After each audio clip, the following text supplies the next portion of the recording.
Por exemplo, aproveitando esse momento, quando eu era criança, meu pai ensinava que o melhor horário para se ler era pela manhã. Se orasse, lesse pela manhã, a mente estava fresquinha e você tinha facilidade de assimilar melhor. Aí você cresce, começa a estudar, aí você vai descobrindo que a psicologia diz que existem pessoas que quando acorda leva de 0 a 2 horas para despertar.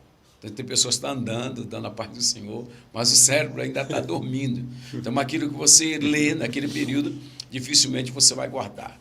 Então, qual é o melhor período para ler? Provérbios 8:17. Alguém vai ficar chateado comigo me assistindo, que aprendeu errado. Eu amo os que me amam, os que de madrugada me buscam e me acharão. Isso aí sempre foi aplicado na igreja no que diz respeito à oração.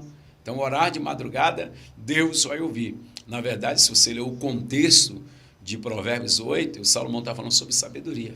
Eu amo a sabedoria. E aqueles que buscam a sabedoria de madrugada me acharão. Porque existem 3 fontes de conhecimento, né? Sim. 3 fontes de conhecimento. Primeiro, chamado de conhecimentos acadêmicos. Segundo, chamado de conhecimentos culturais. E terceiro, chamado de conhecimentos espirituais. Conhecimentos acadêmicos são estudados, são pesquisados. Conhecimentos culturais são herdados, é o que a gente está tendo aqui, passa de um para o outro. E conhecimentos espirituais são revelados. Por exemplo, você tem o hábito de ler a Bíblia, você passou por aquele texto várias vezes, chega uma hora que você está lendo, salta os teus olhos assim, como diz lá no Rio, né? Caraca, eu nunca tinha visto isso aqui. Você pega a sacada do texto, né? É como a mulher que achou a dracma, né? A dracma perdida, eu achei, né? Então, você tem uma sacada do texto. Esse é um conhecimento espiritual. E digo de passagem, Fábio, que no viés que eu vou falar agora, a vida é injusta. A vida é injusta. Porque quando a gente é jovem, a gente tem força, tem vigor, tem conhecimento, mas não tem sabedoria. E aí você fica velho, você não tem força, não tem vigor, porém vem a sabedoria. Uau! Pastor, dentro do que o senhor falou ainda da temática disciplina, então é orar sem vontade até ter vontade de orar, é ler sem vontade até ter vontade de ler, é trabalhar sem vontade até ter vontade de trabalhar. Dentro desse pensamento aí, o senhor também falou que sobre provérbios, que ali é a busca da sabedoria. Mas orar de madrugada não seria interessante devido ao sacrifício? Porque é o período em que a pessoa quer descansar, a carne pede de fato estar na cama com o cônjuge para quem é casado. Os jovens, às vezes, eles ficam a madrugada toda nas redes sociais e quando vai orar eles dormem. Porque a oração exige um esforço, exige uma dedicação. Então, quem passa a madrugada orando, às vezes acorda de madrugada para orar nesse propósito, ou fica até de madrugada para orar por causa de um propósito, não seria interessante por causa do sacrifício na oração? Eu não vou lhe responder pelo que eu acho, vou lhe responder o que a Bíblia diz. Só não me bate com a Bíblia aqui, tá? Romanos 12:12, alegrai-vos na esperança, sede paciente na tribulação, porém perseverai na oração. A Bíblia não diz que você deve orar de madrugada, você tem que ser perseverante. Efésios 6:18, orando em todo o tempo, em oração e súplica do Espírito. Então, todo o tempo deve orar. 1 Tessalonicenses 5:17, orai sem cessar. Então, eu tenho que orar de manhã, de tarde, de noite. O tempo disponível que eu tiver, eu posso orar. Colossenses 4:2, perseverai na oração, vigiando nela com ações de graça.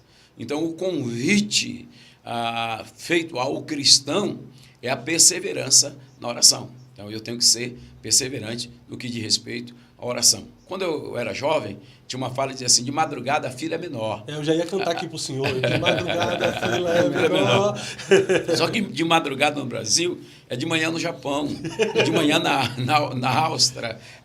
Austrália, digo, é de manhã em outros países. Então, alguém pode estar orando lá de manhã. Mas a madrugada vai chegar para eles também, sim, aí a madrugada é de dia aqui, né? Alguém pode estar orando de dia.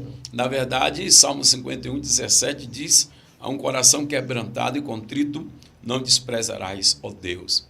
Então, o que move é a oração. Você precisa orar. Pastor, eu vou orar de joelho. Outro dia o rapaz falou, pastor, Deus só me ouve de joelho. Eu disse, Jonas no vento do peixe. Será que ele ajoelhou para orar? Deus ouviu ele. Como é que ele fez a oração? Elias, a Bíblia diz que ele colocou a cabeça entre as pernas e orou. Paulo disse, levantai as vossas mãos, sem ira, sem contenda.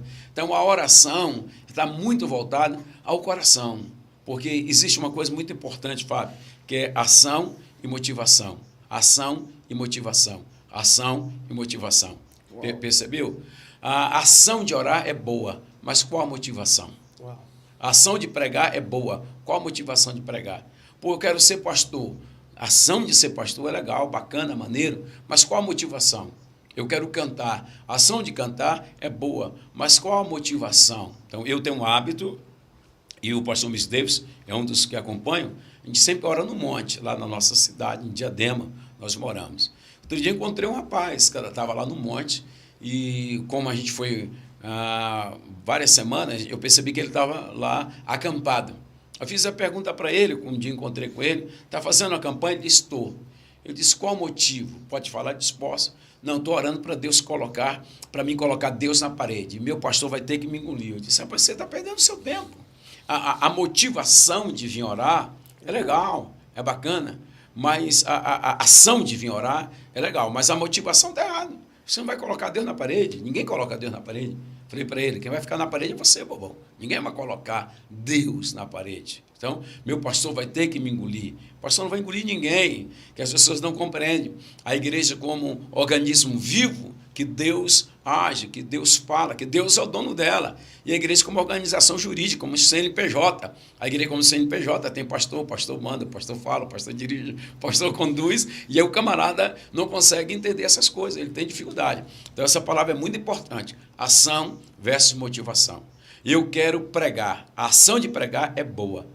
Com qual motivação? O que motiva você a pregar o evangelho?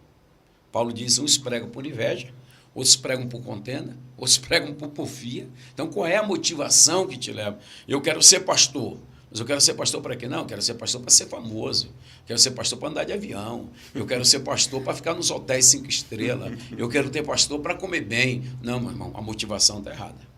Então, a ação de ser pastor é legal, mas a motivação, por exemplo, uma menina outro dia chegou para mim, pastor, eu quero cantar. Que legal, você quer cantar para quê? Eu imaginei que ela estava recebendo a unção de Osama Bin Laden, eu quero explodir. Eu disse, meu Deus do céu, explodir. Então, a ação de cantar é boa, mas a motivação está errada.